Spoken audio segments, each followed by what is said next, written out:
Class 11th, chapter name depreciation. और depreciation में आज करते हैं नेक्स्ट क्वेश्चन। ये मेरी नेक्स्ट वीडियो है। तो यहाँ देखते हैं, क्वेश्चन लिखा हुआ है सामने। On 1 April 15 A company brought plant and machinery costing 68,000. Its estimate that its working life is 10 years, at the end of which it will fetch 8,000. Fetch means scrap value. Addition are made on 1 April 16 to the value of 40,000. Residual value 4,000 means ये भी scrap value ही है. More addition are made on 1 October 17 to the value of 9,800. Breakup value 800, ये भी scrap value ही है. The working life of both the additional plant and machinery 20 year. So the plant and machinery account for first 4 year. Depreciation charge होना है straight line method. Accounts close होने 31 मार्च every year. सबसे पहले हमने पहली machinery खरीदी 68,000 की और इसकी स्क्रैप वैल्यू है 8,000 और लाइफ है इसका 10 ईयर. तो ये डेप आ जाएगा 6,000 रुपये पर ईयर. इसके बाद सेकंड मशीन का डेप चार्ज करते हैं 40,000 है, 4,000 रुपये उसका स्क्रैप वैल्यू है अपॉन 20 ईयर लाइफ है बाद वाली दोनों मशीनों की. उसका आता है 1,800 पर ईयर. थर्ड मशीनरी उसकी वैल्यू है 9,800 माइनस 800 अपॉन 20, उसकी लाइफ भी 20 है. तो एक साल का डेप आता है 450 पर ईयर. ये कंप्लीट ईयर का डेप है, ये भी कंप्लीट ईयर डेप है एंड ये भी कंप्लीट ईयर डेप है. ये क्या है मैं आपको ही बताऊंगा. तो सबसे पहले प्लांट एंड मशीनरी खरीदा तो लिखेंगे प्लांट एंड पहले फॉर्मेट है date particular amount, date particular amount. Left side is the debit side and right side is the credit side. जैसे लेजर बनाते थे सेम वैसे ही बनेगा. तो plant and machinery debit to bank. पहली मशीनरी हमने खरीदी यहाँ पे 68,000 की है 1 अप्रैल को और कुछ नहीं हुआ. यहाँ पे 1 अप्रैल 15 से 31 मार्च 16 तक और कुछ नहीं हुआ है. यहां लिखेंगे 31 मार्च 16 को बाय डेप्रीसिएशन 6,000 जो अभी भी कैलकुलेट किया, क्योंकि यहां पे डेप्रीसिएशन का परसेंटेज नहीं दिया है तो यही फॉर्मूला अप्लाई करना पड़ेगा. अब इधर का टोटल है 68,000 तो 68,000 यहां पे लिखेंगे. इसमें से 6,000 माइनस करेंगे ये आ जाएगा 62,000, 62,000 रुपये. बाय बैलेंस कैरी डाउन, यही बाय बैलेंस कैरी डाउन यहां पर नोट हो जाएगा 1 अप्रैल 16 को और इसे लिखेंगे टू बैलेंस ब्रॉट डाउन 62,000. 1 अप्रैल को 16 में एक मशीनरी और खरीद ली तो यहां लिख दिया सेकंड यानी टू बैंक 40,000. इसके बाद क्या होता है 31 मार्च 17 को लास्ट में पहली मशीन पर तो 6,000 डेपी चार्ज होगा और सेकंड मशीन पर जो डेप चार्ज होगा वो कितना था 1,800, 1,800 रुपये डेप चार्ज होगा. तो दोनों का टोटल आता है 7,800. इसके बाद by balance CD means carry down जो बैलेंस बच गया at the end of year. तो 62,000 में से 6,000 माइनस करेंगे 56,000 आता है. 40,000 में से 1,800 माइनस होगा 38,200 आएगा. दोनों का टोटल 94,200. ये बैलेंस बच गया. यही बैलेंस यहां पे आ जाएगा same as it is 1 April 17 को नेक्स्ट डेट में to balance brought down. First machine का 56,000 है, सेकंड मशीन का 38,200 है. अब यहां पे 1 अक्टूबर को एक प्लांट एंड मशीनरी और परचेज कर लिया तो to bank account third number पे लिखेंगे 9,800. इसके बाद बाय डेप्रीसिएशन फर्स्ट मशीन का डेप 6,000 ही चला रहा है, सेकंड मशीन का डेप 1,800 एंड थर्ड मशीन का डेप यहां पे लिखा है 225. कंप्लीट ईयर का जो डेप है वो 450 है बट यहां पे कितना होगा 6 मंथ का होगा. 6 मंथ का क्यों होगा क्योंकि 1 अक्टूबर को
बाद नेक्स्ट करते हैं, अब डेप्रीसिएशन चार्ज होगा।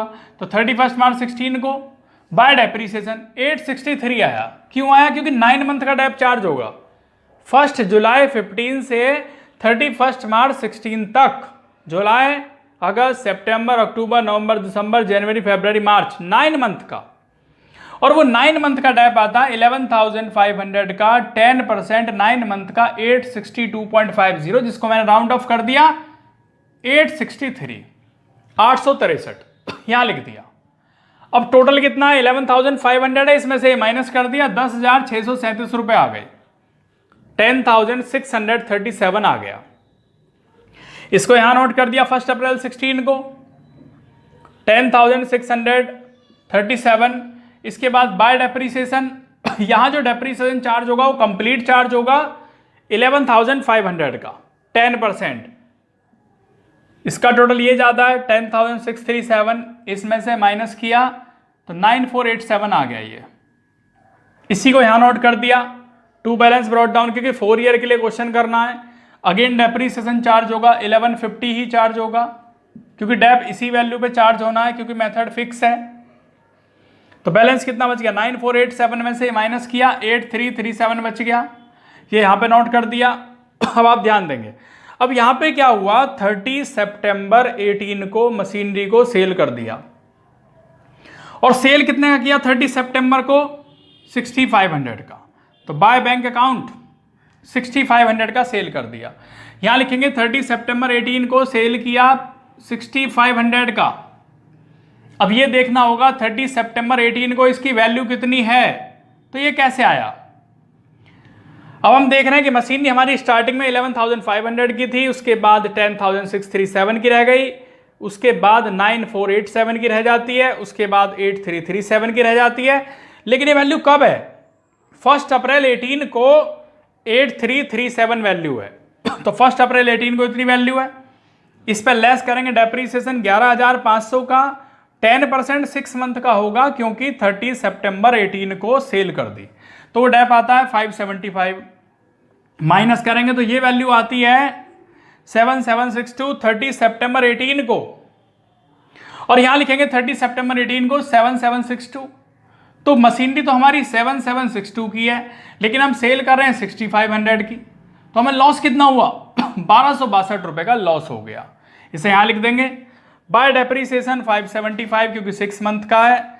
बाय प्रॉफिट एंड लॉस, और ये लॉस है इसलिए मैंने ब्रैकेट में लिख दिया लॉस, 1,262। टोटल इसका 8,337, 8,337, और ये क्वेश्चन आपका यहां कंप्लीट हुआ।